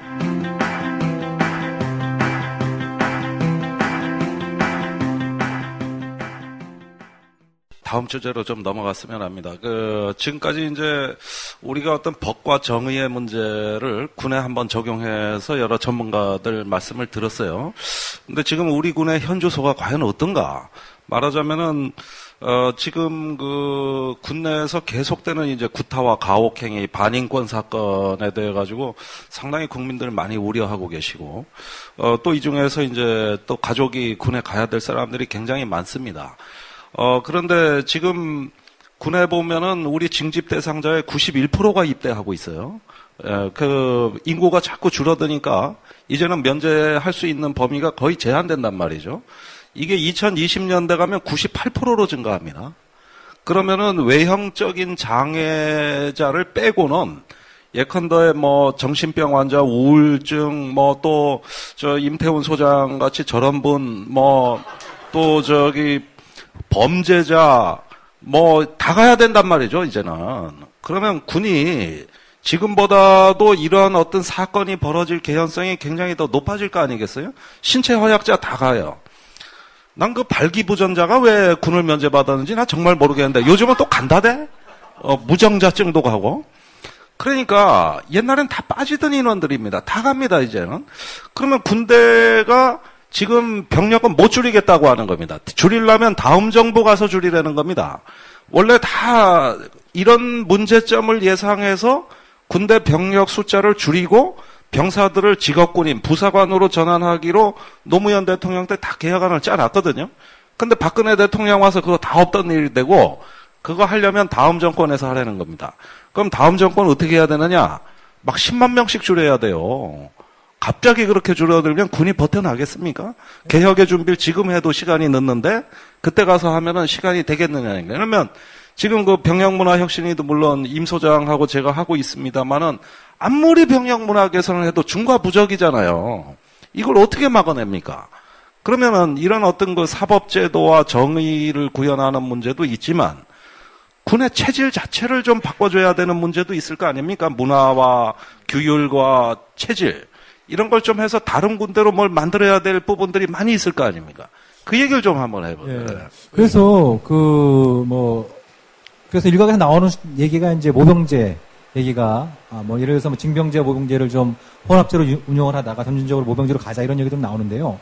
그럼 우리 이재성 교수님, 모병제라는 제도를 좀 뭐 민주주의, 인권 이런 어떤 법과 정의 이런 관점에서 볼 때 징병제에서 모병제로 이렇게 전환하는 것이 의미 있는 전환인 것인지 이거 관련해서 좀 의견 말씀 주시면 좋을 것 같은데.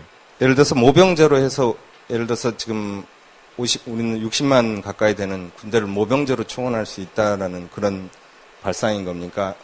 제가 군에 계신 생각할 분들 때 그렇게 하고 싶겠죠. 그냥 이제 이게 있는 게 그대로 모병을 해가지고 60만이 되겠다 이런 생각을 하고 있는 건지 아니 그거는요. 지금 그런 어떤 모병제에 관한 얘기는 아직까지는 뭐 군에서나 안팎에서 연구된 거는 그리 많지 않습니다. 다만 기존의 국방 개혁을 좀 참고해야 되겠습니다. 여러 가지 그 국방 개혁 2020이라든가 국방 개혁 기본 계획이 있었는데 뭐냐면은 전방에 이렇게 배치된 어떤 상당수의 병사들을 부사관으로 이제 교체한다든가 또 상당히 많은 부분을 지원 모집제로 전환한다든가 해서 징병 모병 혼합 제도를 먼저 실시하고 이게 언젠가는 이제 더 이상 징병제를 유지할 수 없는 단계에 완전 모병제로 전환할 중간 단계를 한번 만들어 보자는 취지죠. 그렇게 보면 우리 어차피 이 징병제는 자연적으로 이 제도는 붕괴될 가능성이 있습니다. 우리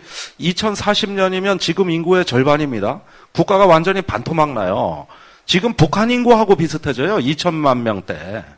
그러면은 엄청나게 많은 다문화 가정 외국인들하고 우리 앞으로 더불어 사는 완전히 새로운 국가로 가버리고요.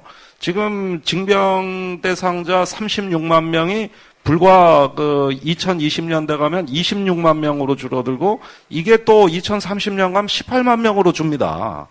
그러면 반이 아니라 이제는 반 이하로 툭툭 떨어지게 되는 거거든요. 그런데 63만이라는 현재 병력 숫자는 현행 제도로서도 어차피 유지를 못한단 말입니다. 그러니까 빨리 이것을 적응할 수 있는 새로운 제도를 갖추고 그걸 병역 문화 개선의 계기로 삼아서 국방 개혁으로 연결해야 되는 거죠. 그런데 지금 그것을 다 중단해버렸다 이겁니다. 저는요, 모병제 전제 조건이 몇 가지 있어야 된다고 봅니다. 예를 들면은, 장관의 문미나, 이건 군 출신이 아닌 사람, 그리고 국방옴부즈만에 의한 강력한 문민 통제. 이것이 선행되지 않으면 안 되고요, 제도적으로. 두 번째는, 이 군의 문화라고 얘기하셨는데요, 이 한반도 내에는 존엄이 2개밖에 없어요. 북한의 최고 존엄 하나하고요. 이 남한의 이 박근혜의 이 최고 존엄, 이 2가지의 존엄밖에 존재하지 않습니다. 그러니까 이런 구조 내에서는요, 국민들 존엄은 하나도 없고요. 군인들 존엄은요, 거의 개밥그릇보다 못합니다. 군견보다 못한 게 이 병사들의 인격권과 존엄이거든요. 그럼 이 문화를 저는 바꾸지 않은 이런 어떤 혁명에 가까운 개혁 없이 모병을 도입한다. 저는요, 인간 백정 키우는 군대밖에 안 된다고 생각합니다. 그렇기 때문에, 나치 군대 저리 가라는 식의 폭력적 문화가 재생산될 가능성이 높기 때문에요, 이거는, 모병제를 이야기할 때는 그런 전제 조건을 달지 않으면 절대 동의할 수 없다라는 얘기를 저는 이제 먼저 드리고 싶습니다. 네, 지금 방송 시작한 지 1시간이 좀 넘었는데요. 우리가 공개 방송, 우리 또 이렇게 애청자 여러분들 모시고 공개 방송을 하고 있는데, 우리가 지금 플로어의 질문을 받지 않으면 또 우리가 또 이게 도리가 아닌 것 같아요. 그래서 우리 여기 오신 분들 중에 질문 한 몇 가지 좀 받고 계속 좀 진행을 하면 좋을 것 같은데요. 안녕하세요. 수원에서 온 강래 아빠라고 하는데요. 지금 제 아이가 15살 중학교 2학년입니다. 지금 군대에서 벌어지고 있는 여러 가지 사망 사건들 이런 걸 보면서 그래서 얘가 나중에 군대 갈 때쯤 돼서 그때 다시 태권도를 배워서 가라고 해야 될지 어른들 입장에서 과연 내 아이가 군대 갈 때 이제 마음 놓고 군대를 가라. 아빠가 옛날에 군대 갔다 왔지만 지금 많이 바뀌었다. 이렇게 말을 해줘야 되는 건지 아니면 다시 군대 가기 위해서 태권도를 배워가지고 네가 가서 맞지 말아라. 이렇게 얘기를 해줘야 될지 고민이 됩니다. 근데요, 태권도 배워도요, 맞아요. 예를 보세요. 어제 특전사에서 중사가 하사 2명을 정기 고문했잖아요. 그 하사들은 단증 없을까요? 다 있죠. 군대는요, 태권도 못하는 사람이 태권도 잘하는 사람을 지지고 뽑을 수 있는 데예요. 그렇기 때문에 그거 배우고 안 배우고 중요하지 않고요. 저는 예를 들면 요즘 이제 그 386 세대들 부모들이 전화가 많이 와요, 센터로. 이제 이 386의 자제들이 빠르면은 이제 군 입대를 했고요. 이제 갈 시기들입니다. 근데 이제 고민이 빠진 거죠. 자기네들이 갔다 오고 나서 군대가 굉장히 많이 변했을 거라고 생각했는데요. 전혀 변하지 않았죠. 근데 이 이슈에서 재미난 거는 50대 이상의 그 소위 할아버지들이요, 또 전화가 옵니다. 뭐라고 오냐면요. 내 자식이 군대 가서 내가 갈 때는 원래 그랬으니까 그 다음에 자식이 갈 때는 좀 변했을 거라고 생각해서 좀 참았대요. 안 변했대요. 근데 손자까지 가서 처맞는 거는 용납할 수 없다. 나이 드신 분이요, 굉장히 격분하면서, 그래서 지금 어버이연합회가 저 규탄결의대회가 안 먹히고 있어요, 지금. 왜냐면, 그 할아버지 손자 맞는 것에 대해서는 보수고 진보고 간에 난 용납 못하겠다. 이 스탠스이기 때문에요. 결국은요, 전화해야 되고요. 거기에 대해서 맞서야지, 그러니까 맞서 싸우라는 게 아니고, 그런 부분에 있어서 부모에게 얘기하고, 자기가 고통을 감내할 수 없는 정도의 수임한계가 왔을 때는 분명히 그것은 얘기를 해야 됩니다. 근데 이게 군대가요, 어떻게 웃기게 이게 얘기를 하냐면, 그것을 외부에 알리는 것 자체가 굉장히 군의 이 전우애를 상실하게 한다라는 이런 배신자로 낙인시키는 문화가 굉장히 강합니다. 그게요, 예를 들어서 헌병대에 신고만 해도 그렇게 낙인을 찍습니다. 그러니까 저는 우리 군 사법 체계가요, 저는 유명무실해졌다. 인권의 법에 의해서 보호받지 못하고 있다라는 것이 여실히 드러나고 있는 겁니다. 이 명제는 사실상 제가 얘기하는 것이 아니라 세계 인권선언문 전문에 나온 얘기입니다. 당시 48년도에 우리가 나치의 광기를 보면서 이것이 광기와 야만에 내몰리지 않고 반란에 호소하지 않게끔 하기 위해서 인권의 법에 의해서 보호받아야 된다고 얘기를 했는데요. 전혀 그 기능을 법무관이나 헌병대가 전혀 못하고 있는 겁니다. 그렇기 때문에 저는 이거 통째로 이 군사법원만 독립시키는 게 아니고요. 헌병, 법무, 저는 기소권, 수사권 다 없애야 된다고 생각해요. 경찰이 수사하고, 검사가 기소하는 게 그게 100배, 1000배 낫다고 저는 생각하고 있습니다. 네. 우리 강민 아빠께서, 그러니까 오죽하면 지금 이제 앞으로 군대를 보내야 될 어떤 부모께서 내 아들 군대에 보기 전에 이게 호신술이라도 좀 가르쳐가지고 가서 좀 두들겨 맞지 않았으면 바람, 이런 바람을 가질 정도로 정말 이 대한민국 군대에 대한 신뢰가 무너지고 있다. 이걸 정말 이 정부나 이 군 수뇌부가 심각하게 받아들이지 않으면 정말 이 대한민국 군대. 그리고 한 가지 덧붙이면 재미난 게요. 저희 공식 페이스북 통계를 보면 미성년자들, 특히 남성들의 조회수가 굉장히 높습니다. 그렇기 때문에 감신도가 높은데요. 학교가 이것을 충족해주지 못하고 있어요. 그러니까는 공교육에서요, 군 입영 전에 수능 끝난 고3들은요, 특별 강좌 만들어서 군인권에 대한 교육을 시켜야 됩니다. 그래서 자기 몸과 자기를 보호할 수 있는 의식적인 무장을 시키지 않으면요, 군은 바뀌지 않습니다. 그래서 어제 제가 조의원 교육감을 잠깐 만났어요. 요즘 또 수컷따끔하고 일베가 조의원 교육감이 사제지간이라고 나오고 막 씹어대더라고요. 그럼 어쩌라고 배우러 갔는데.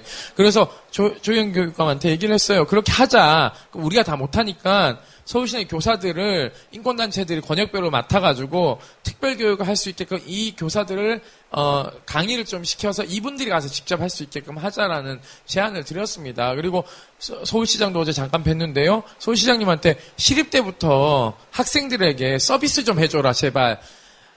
자기 대학 학생이 가서 맞아 죽거나 최소한 그 장애가 있어 와선 안 되지 않느냐. 맨날 그 병무 담당관이 향토 예비군 훈련하면 거다가 버스 대절하는 일만 하지 말고 1학점짜리 교양 강좌라도 하나 개설해서 예비 입영자를 위한 강좌를 하나 개설하는 게 어떻겠냐 제안을 했어요. 그랬더니 안을 보내달라. 괜찮은 아이디어라고 얘기하는데요. 지자체가 여기 넉넉히 있으면요, 이거는요 거의 직무를 방기하는 겁니다. 네.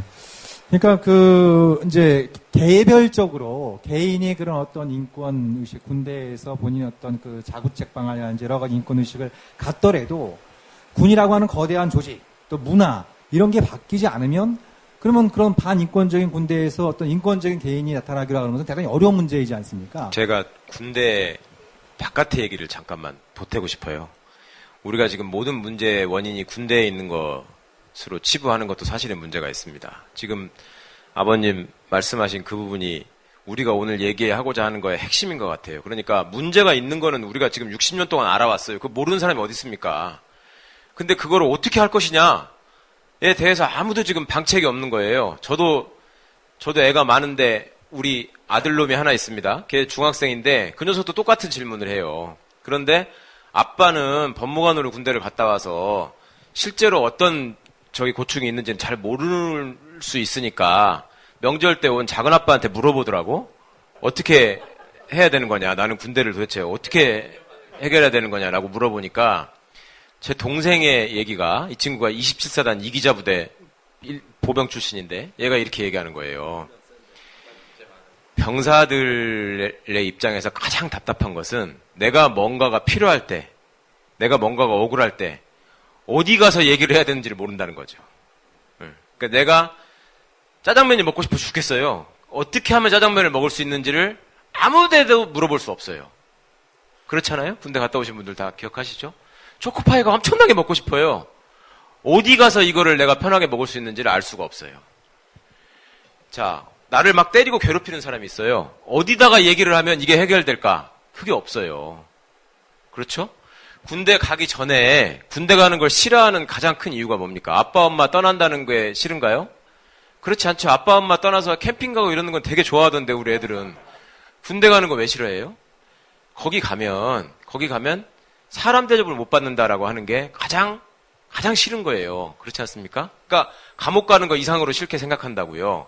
그러면 그걸 해결하기 위해서 군대를 갔다 온 사람들이 과연 뭘 했는지 한번 생각해 보세요. 군대에 있는 사람들만 나무랄 게 아니라 군대에 있는 동안에 내가 이걸 어디 가서 어떻게 호소를 하면 이 문제가 해결될 것인지 제도적인 보장이 전혀 안 돼 있죠. 이렇다 보니까 그냥 그 문화 안에서 이루어지고 있는 관행을 답습합니다. 그러니까 처음에 계급이 남고 짬밥 수가 적을 때는 그냥 얻어맞다가 내가 이제 어느 정도 올라가게 되면 그걸 보복의 형태로 표현을 하죠. 그리고 군대를 갔다 와서 제대를 하게 되면 군대 안 갔다 온 사람들에 대한 복수심에 불탑니다. 왜 너는 군대를 안 가는 거야? 왜 너는 집안에 돈 많다고 안 가는 거야? 왜 너는 여자라고 안 가는 거야? 너는 여호와의 증인이라고 안 가는 거야? 너는 무슨 병역 거부자? 이게 기본적으로 인권의식에서 비롯된 게 아니에요. 복수심이에요. 나는 가서 그 똥통에, 더러운 똥통에 빠졌다가 왔는데 너는 왜 안 가는 거야 도대체? 이거란 말입니다. 그러다 보니까 문제에 대한 해결 방안을 적대감이나 복수심을 표출하는 걸로는 절대 해결이 안 되는 거죠. 그러니까 사회에서 지금 벌어지고 있는 모습을 보십시오. 군사문화가 군대에만 있습니까? 회사에서 지금 사수부사수라는 말 지금도 쓰더라고. 무슨 회사에서 총을 쏘길래 사수부사수가 있는 거예요. 그 다음에 회사에 가면 회사에도 동기 개념이 있죠. 저는 그렇게 회사를 안 다녀봐서 몰랐더니 나이가 어떻게 됐건 예전에 경력이 어떻게 됐건 간에 입사 빠른 사람이 무조건 선배드만 무조건 반말하고 그거 어디서 배워온 겁니까? 왜 그렇게 합니까? 왜 그거는 괜찮고 군대에서 그렇게 하면 안 되는 겁니까? 왜 군대에서 그렇게 하면 인권 침해고 회사에서 그렇게 하면 아무 일 없이 넘어가는 겁니까? 그 다음에 자기 동생이 자기 자식이 군대를 갈 때 그런 문제가 있을 거라는 걸 생각하면서 뭐라고 얘기합니까 우리가? 그 가는 사람들한테 야 군대는 원래 그런 거야. 그 얘기밖에 한 적이 없잖아요. 그러면서 단 요만큼이라도 군대가 왜 이래야 되는지 어째서 이렇게 돼왔는지 나는 군대에서 왜 그렇게 당했는지 단 한 번이라도 생각해봤냐고요. 아니지 않습니까? 제가 최근에 보고 읽었던 아주 인상적인 문구가 있는데 생각하면서 살지 않으면 사는 대로 생각하게 된다. 이거 군대만큼 적용되는 데가 없습니다.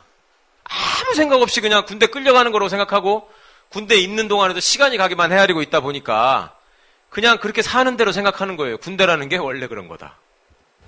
이제는 좀 극복해야 될 때가 되지 않겠습니까? 예, 사실은, 극복을 하려면은, 개인의 노력 갖고는 안 되겠죠. 뭔가 집단적인 노력이 필요한데 저는 군 인권센터에 대한 관심을 좀 많이 가져달라고 부탁을 하고 싶어요. 지금 임 소장이 고군분투하시니까 좀 그런데 자꾸 힘을 보태시면은 희망을 만들 수가 있다고 생각을 합니다. 그런데 어떤 폭력이 어떻게 발생을 하고 그것이 어떻게 경로로 확산이 되면서 또 폭력이 어떻게 작동하는가. 이런 부분에 대한 연구가 우리가 많이 돼 있지는 않습니다. 그런데 학교 폭력 같은 경우도 보면은 일본에서 이지메나 이 집단 폭행이 문제가 되니까 이제 학급을 폐지하고 담임 선생을 폐지하면서 본인이 그 지도교사를 선택할 수 있게 해준다든가 하니까 이런 문제들이 하나둘씩 해결이 되더라는 거죠. 군대와 학교의 공통점은 선택권이 없었던 문제고, 실제로 영미계통의 학교가 아니라 어떤 그 유럽의 학교를 가보면 담임 선생 제도가 없습니다. 그럼으로써 자유롭게 이동하면서 할 수 있고, 다른 선택권이 있으면은 당연히 어떤 그 지금 뭐 왕따놀이라든가 어떤 폭력 행위, 집단이 개인에 관한 어떤 가혹행위 이런 것도 줄어들 수 있는데, 이런 부분에서 어떤 군대도 좀 어떤 열린 구조로 이것을 전환할 수 있는 계기점을 계속 만들어주고, 그럼으로써의 사회와 또 소통, 다른데 또 우리 최 변호사 얘기하셨듯이 이렇게 상담을 할 수 있는 어떤 그 권리 확보라든가 뭐 이런 노력들이 기울이면 일단 외형적인 문화는 상당히 개선이 되지 않을까. 그러니까 지금 우리가 군대 내 여러 가지 뭐 구타 등 뭐 가혹행위도 문제입니다만, 최근 지금 뉴스에서 전해지고 있는 이 사고 중에 훈련 중에 사고에 의한 사망자들, 부상자들이 늘어나고 있는 이런 부분도 있지 않습니까? 근데 이건 일종의 제도화된 폭력의 희생인 거죠. 이 군 훈련이라고 하는 것은 뭐 개인적인 일탈행위도 아니고, 군에서 보장된 것도 아니고. 근데 이런 문제들도 저는 분명히 이제 이 병역문화혁신회에서 좀 논의가 될 주제다. 군대를 생각하면 참 속상하고 안타까운 것이, 군대니까 그렇다. 군대란 게 원래 그런 거다라는 말이라고 저는 생각합니다. 우리 사회에 너무 만연되어 있습니다. 원래 그런 게 과연 어디 있는지 한번 생각해 보셨으면 좋겠습니다. 지금이라도 스마트폰을 열고 인터넷에 접속하셔서 여성, 임신, 국방장관, 사열 이렇게 쳐서 한번 검색을 해보십시오. 스페인의 국방장관이 임신한 상태에서 군대를 사열하는 사진을 찾으실 수 있을 겁니다. 그 사람이 30대 중반에 법학과를 나온 여성이었습니다. 우리 사회에 이상한 도그마가 있습니다. 법무부 장관은 검사 출신이 하지 않으면 제대로 못할 것이다. 국방부 장관은 육사 출신이 하지 않으면 제대로 못할 것이다. 여성은 군대를 가면 문제가 생길 것이다. 동성애자의 인권은 군대에서 당연히 제한받아야 된다. 이런 식의 도그마가 횡행하고 있어요. 사람은 어떤 상황에서든지 어떤 여건에서든지 사람으로서 존중받을 수 있어야 합니다. 지금 우리가 휴가 나온 군인을 보면서 저기 군인 하나하고 사람 둘이 함께 간다. 친구들과 함께 지나가는 군인을 보면서 이렇게 얘기하는 일이 지금도 벌어지고 있습니다. 우리 스스로 우리 소중한 군 장병들을 사람으로 취급하지 않으면서 어디 가서 지금 군인의 인권을 얘기할 것인가 서로 반성해야 될 때가 왔다. 그리고 최소한 우리 병사들의 인권은 감옥에 있는 재소자의 인권보다는 나은 것이어야 하고, 우리 직업군인으로 있는 군 간부들의 인권과 처우는 경찰의 그것과는 견줄 수 있어야 한다라고 저는 생각합니다. 근데 현실은 전혀 그렇지 않습니다. 문제는 너무나 쉽게 식별할 수 있고 해결책도 다 알고 있습니다. 실천을 안 했을 뿐입니다. 왜 실천을 안 했느냐? 괜히 주눅 들어서 관심이 없었고 내 스스로 그런 저급한 문화에 휩쓸려져 있었기 때문에 공범의식이 있었던 것입니다. 스페인의 국방장관 얘기를 왜 했냐면, 스페인이 프랑코라는 극우 독재자에 의해서 우리보다 훨씬 심한, 박정희보다 훨씬 심한 군사 독재 시절을 겪었습니다. 그런데 그 스페인에서도 30대 중반의 법학과 출신의 임신한 여성 국방장관이 군대를 사열하고 있습니다. 아무런 문제가 없었다는 점 마지막으로 말씀드리겠습니다. 네, 고맙습니다. 우리 이재성 교수님. 저는 혹시 지금도 구타를 당하고 숨을 못 쉬는 군인이 있다고 한다면 그냥 부대를 벗어나는 게 맞다고 생각을 합니다. 제가 이제 저는 국가폭력을 주로 연구를 해왔는데, 독일에서 나치 시대에 많은 탈영병들이 있었습니다. 근데 이제 그 탈영병들을 어떻게 할 건지 문제가 된 거죠. 왜냐하면 탈영병은 다 유죄 판결을 받았으니까요. 또는 붙잡혀서 죽기도 하고. 그런데 그 탈영한 행위를 98년에 탈영한 행위로 인해서 유죄 판결을 받은 것이 다 무죄가 됐습니다. 저는 이제 그게 뒤늦은 역사 이야기지만, 그런 극도의 고통에 있다면은 가장 좋고 안전한 행위는 그냥 조용히 부대를 나오는 것이 좋은 방법이라고 생각을 합니다. 네, 어쨌든 임태호 소장님. 예, 군인권센터가요, 한 해 5천만 원도 안 된 예산을 가지고 있습니다. 이거 다 100% 시민들이 회원가입해서 기부에 의해서 운영되고 있고, 저희 사무국장하고 저하고 반상근자 한 명하고 인턴하고 있어요. 그 거대한 조직인 35조 원을 쓰는 국방부 60만 대군을 가지고 있는 군대를 상대하고 있습니다.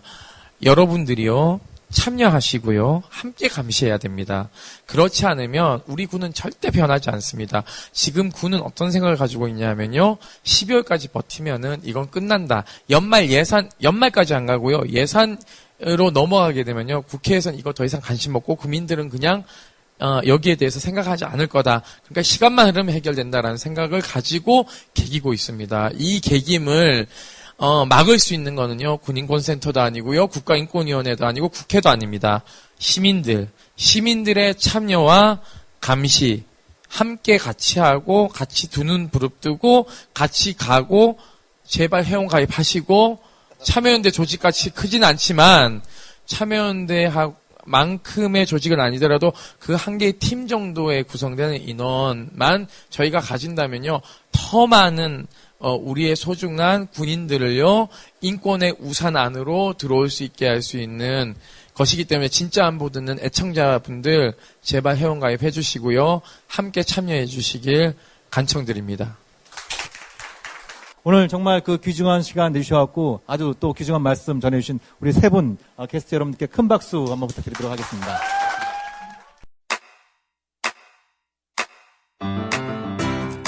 국민라디오 지지하는 4가지 방법 아시나요? 다운로드하기, 별점 주기, 댓글 달기, 구독하기. 국민라디오를 보다 많은 이들에게 전할 수 있는 가장 손쉬운 방법. 다운로드하기, 별점 주기, 댓글 달기, 구독하기. 잊지 마세요. 다운로드하기, 별점 주기, 댓글 달기, 구독하기.